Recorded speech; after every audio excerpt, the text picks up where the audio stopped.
అందర్నీ సమన్వయం చేసుకుంటూ వెళ్లాల్సిన మంత్రి కొండా సురేఖ వివాదాలు సృష్టిస్తున్నారని ఆరోపించారు కాంగ్రెస్ ఎమ్మెల్యే నాయిని రాజేందర్ రెడ్డి.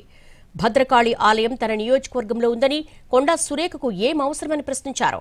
ఈ కామెంట్స్ కు మంత్రి కొండా సురేఖ కౌంటర్ ఇచ్చారు. నాయిని రాజేందర్ రెడ్డి అదృష్టం కొద్దీ గెలిచిన ఎమ్మెల్యే అంటూ సెటైర్స్ చేశారు. నాకు కొద్దిగా ఓపిక ఎక్కువ, తొందరపాటు చేయ, బాధ్యత గల పదవులో ఉన్న వాళ్ళు ఓ పద్ధతిగా వ్యవహరిస్తే మంచిది. అధిష్టానాన్ని దృష్టికి తీసుకువెళ్తున్న ఆ సమస్యని బాధ్యత గల పదవులలో ఉండి మిగతా నియోజకవర్గాలన్నింటినీ సమన్వయపరచుకుంటూ వెళ్ళవలసిన మంత్రులే ఒకరిద్దరు మిగతా నియోజకవర్గాలలో ఇలాంటి సృష్టిస్తుంటే పార్టీకి నష్టం జరుగుతుంది. ఆ పద్ధతి మార్చుకోండి అని చెప్తున్న వాళ్ళ ఎవరి నియోజకవర్గాలలో హద్దులలో వాళ్ళు ఉంటే బాగుంటుంది.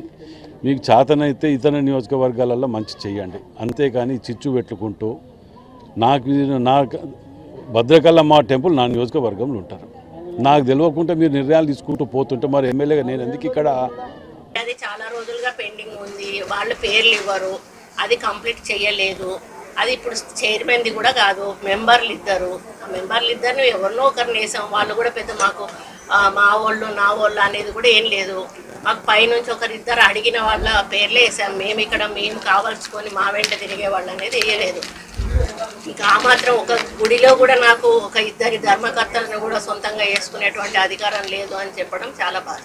ఆయన నాకంటే చిన్నోడు, ఆయన చిన్నోడు నాకంటే ముందు నుంచి కూడా ఎమ్మెల్యే కావాలనుకున్నాడు. పాపం నా తర్వాత అయ్యిండు, ఏదో అదృష్టం కొద్ది అయ్యిండు. నేను ఆయనని ఏమీ అనదలుచుకోలేదు. ఎందుకు అని అంటే ఆయన విఘ్నతకే వదిలేస్తా ఉన్నాను, అందుకంటే నేను ఎక్కువనే మాట్లాడాను.